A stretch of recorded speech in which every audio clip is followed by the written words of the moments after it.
First off, I want to apologize for not doing a My Thoughts Going Into of Hail Caesar. I wanted to, it's just keep in mind I'm in school and busy, and I can't always do My Thoughts Going Into videos. It depends.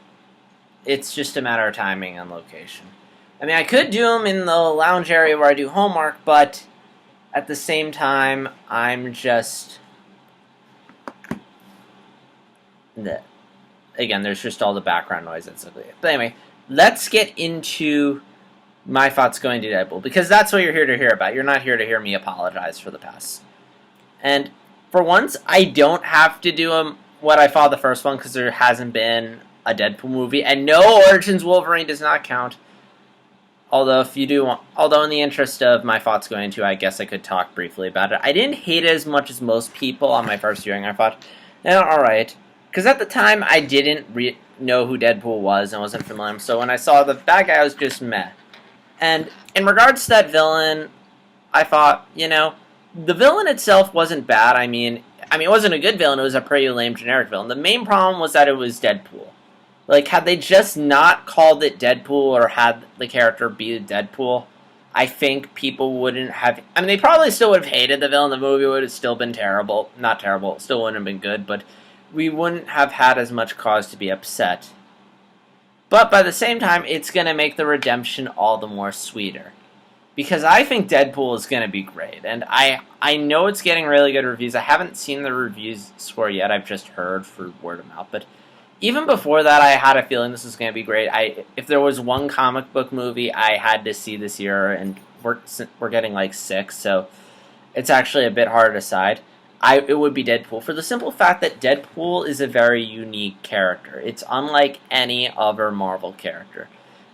From the fact that it's hard R to the fourth wall breaking to... It's going to be able to go into places that Marvel and DC, none of the other comic book films are going to be able to go there. And the marketing for this film has been brilliant. I mean, they've been more advertising the character of Deadpool himself than the actual story. I mean, the story's kind of an afterthought. I mean, we're there to see Deadpool. As long as the film is just about Deadpool and embraces Deadpool and doesn't get too bogged down in the story, I think we'll be fine. It's just impressive also to me how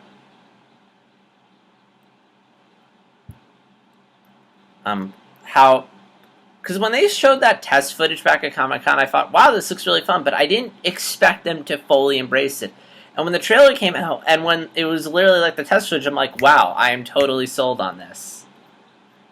And Ryan Reynolds he's become the character in the marketing. And basically reassuring everyone that Ryan Reynolds is finally going to get his due. I mean, I haven't seen any good Ryan Reynolds movies. I mean, he's been associated with a lot of mediocrity and terrible stuff lately.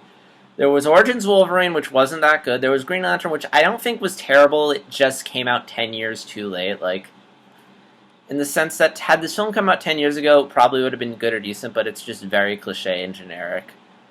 There are worse films than Green Lantern.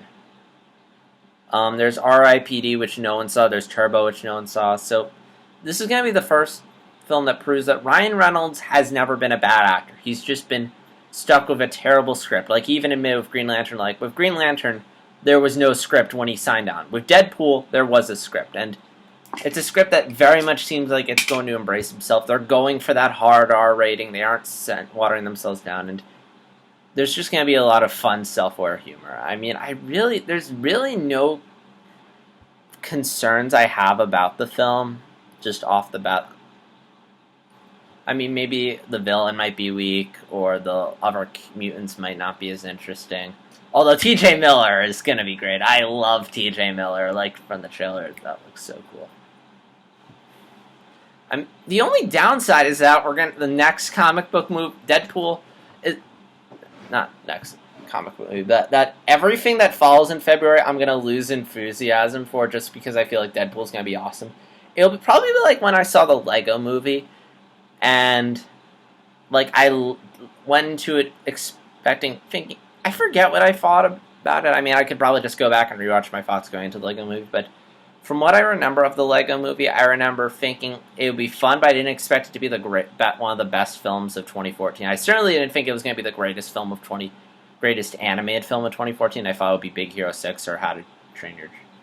I thought it was going to be Big Hero 6, which wound up being my second favorite, although I keep going back and forth between that and How to Train Your Dragon. But the point is that a film came out in February that set the bar for that year. That year was going to be a gold mine of great films, of really good films, and it did so by putting out a great film that made me sort of lose enthusiasm for most of the summer blockbusters that were coming out this year. And I feel like Deadpool's going to follow a similar suit. It's going to rise above all the other comic book movies by being unique, creative, fun, standalone, and kill my enthusiasm for every movie. And it's just such a shame that Batman v Superman's next, because that movie just looks... But I'll get into that when I do my thoughts going into video.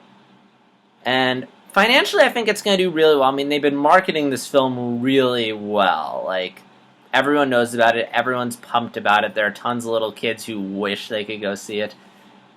And as to whether or not I'm going to go see it, the answer is yeah, I am. Because this is... Again, I think this is the first really big movie of this year, and it's also one of my most anticipated films. So hopefully I'll see it this weekend. I'll be able to review it briefly for you guys, because the internet's going to be going crazy, and I'm probably... I mean, unless I really am in a bad mood that day, or just step on a crack or something, I should more or less be in the same boat as like everyone who's going to be madly praising it, and I don't want to be too much of an oversaturation, but we'll see. See it. Financially do well, and I'll go see it. And I guess I should talk about Zoolander 2 for a bit, although I don't have as much to say about that.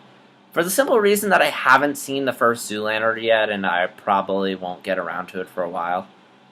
But I can still make a fair assumption about that film and like how I think it's going to be critically and financially. And the reason why is because Zoolander 2 is the start of a recent trend of how we're doing a comedy sequel to a film that came out over a decade ago.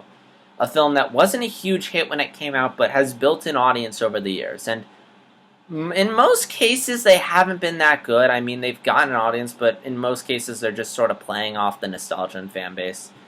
I mean, I don't think Zoolander 2 will be terrible. I mean, okay, it probably won't be that good. But again, it's mainly just going to be playing off the nostalgia, and while it won't be good, it will probably make money. I mean, I know there's a bunch of people who are looking forward to Zoolander 2, and I'm not going to criticize them. I mean, there's a part of me that kind of is like, really, like, Deadpool is what you should be excited for. But I mean, again, film is subjective. But I feel like there's enough people who are excited and interested in Zoolander 2. They've been marketing it pretty well to a point where it will do money. As to whether or not it'll beat Deadpool, I feel like Deadpool will win in the end for the simple fact that it's going to be something really good and unique. But I feel like both have a shot at making the top 3, which makes me really concerned for Kung Fu Panda 3, which DreamWorks needs that film to do well. And that's all I have to say. So until next time, please leave your thoughts in the comments below on whether or not you're excited for Deadpool or Zoolander 2. And this is GStar60, and I'll see you guys next time. Until then, take care.